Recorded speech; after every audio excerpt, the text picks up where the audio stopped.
Pero hawak niya ang kamay ko. Iba't ibang babae, iba't ibang conversations. Rocky's Secret Files. Your story they never knew existed. Tinuruan niya ako kung paano maging isang mahusay na kabit. Yung puso ko parang sinasaksak sa sobrang sakit. Rocky's Secret Files. Secret Files. With Titan Jello. Rocky's Secret Files. Rocky's Secret Files. Secret Files.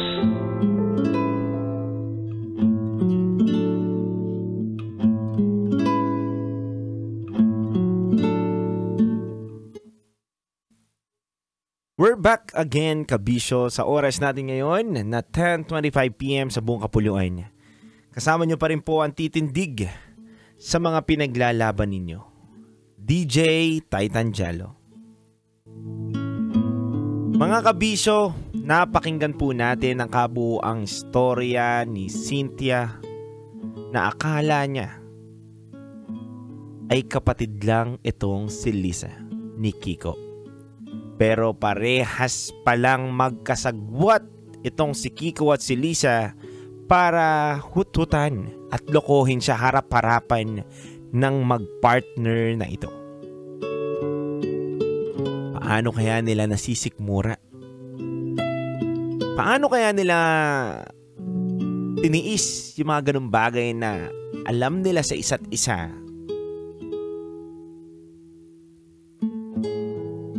na niloloko nila itong si Cynthia? Pumupunta mismo si Cynthia dun sa bahay nila, kabisyo. Nakikita ni Lisa na nakikipaghalikan dito si Kiko, niyayakap.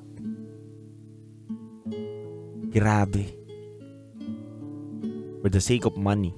Kaya mga kabisyo, hiningan po natin ng mga thoughts, comments, violent reaction ang ating mga kabisyo.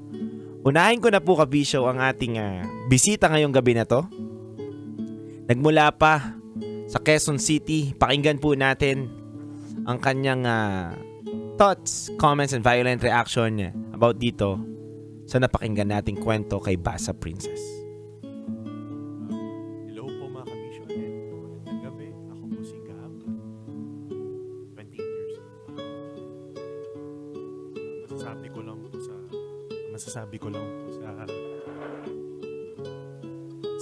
lang po sa storya ngayon ay grabe. Grabe po talaga. Yan ang nakakalungkot sa mundong ito. Will do anything for money, even if it means na masasakripisyo po ang ating mga moral. Napakalungkot po talaga ng ginawa ng mag-asawang yun. At to repeat po yung sinabi ni DJ Jello kanina, paano nila nasisikmurang gawin yan sa isang tao. Lalo na si Liza na babae, kapwa babae, niloko niya rin si Cynthia. So, napakalungkot lang po talaga. Ano gusto mo sabihin sa kanila? Yung advice mo sa kanila? Sa akin po ay... Sa mag-asawa? Sa mag-asawa ay, well, sana po mahanap nyo sa puso nyo na tumigil na kasi hindi po nakakagwapo o nakakaganda ng imahe ang ginagawa ninyo. Napaka-brutal po ninyo mag-asawa. Wala po akong masabi sa inyo dalawa. Sobrang hindi ko po I can't put into words po kung anong masasabi ko talaga. Thank you so much. Anyway, mga kabisyo, basahin rin natin dito ang mga ibang komento ng ating mga kabisyo. Sabi dito ni Charles Sancho, grabe ang malaking kasinungalingan pala yung tawagin mong kapatid, yung asawa mo. Egol ka talaga dyan, sender. Kasi pineperahan ka at hinuhututan ka. Niloko ka pa. Do I give a what about their stupid lies? Napaka-unfaithful sa totoo lang. Pero sa halip na kamuhian sila, pinili na lang na patawarin sila para sa peace of mind ni sender. Para makausad na rin sa future niya. And I wish her all the best, TG and DJ Rocky. Sabi dito ni Darwin Rosel, parang love scam na yung nangyari kay Cynthia. Kasi pinaniwala siya ni Kiko na magkapatid sila ni Liza, which mag-asawa pala.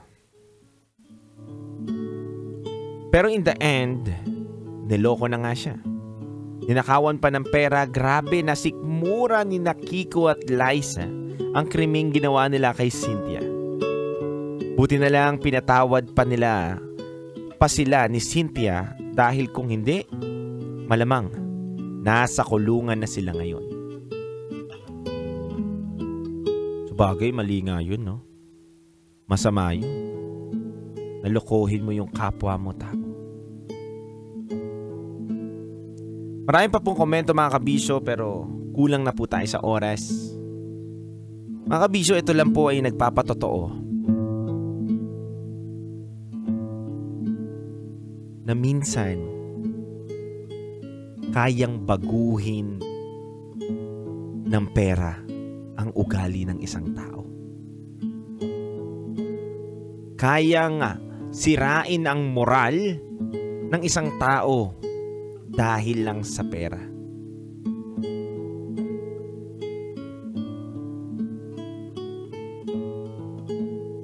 Hindi ko kasi nakikitaan na ng ibang bagay o ibang anggulo ito na takot ba sobra yung babae dito sa kanyang asawa para sundin niya yung inuutos? Ba't niya tinatanggap yung pera? Ibig sabihin, yun talaga.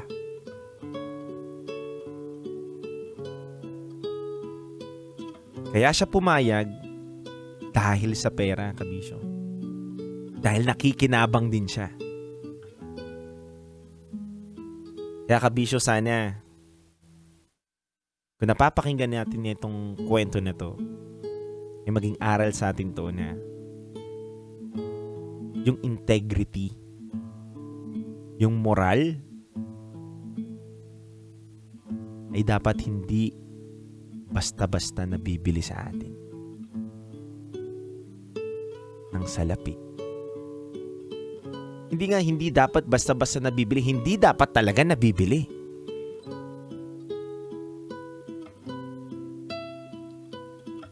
Ako hindi ko kaya na makita yung partner ko na may kasamang iba for the sake of money.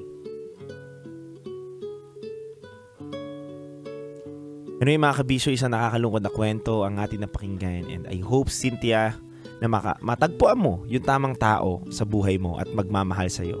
Sabi nga ng mga kabisyo natin, ang totoong tao na nagmamahal, ang taong totoong magmahal, ay kailanman hindi nagiging talo.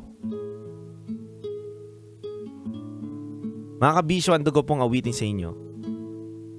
Awitin ni Jim Brickman, Valentine. Ito lang yan sa 90.7 Love Radio. Kailangan pa bang i-memorize? Basic.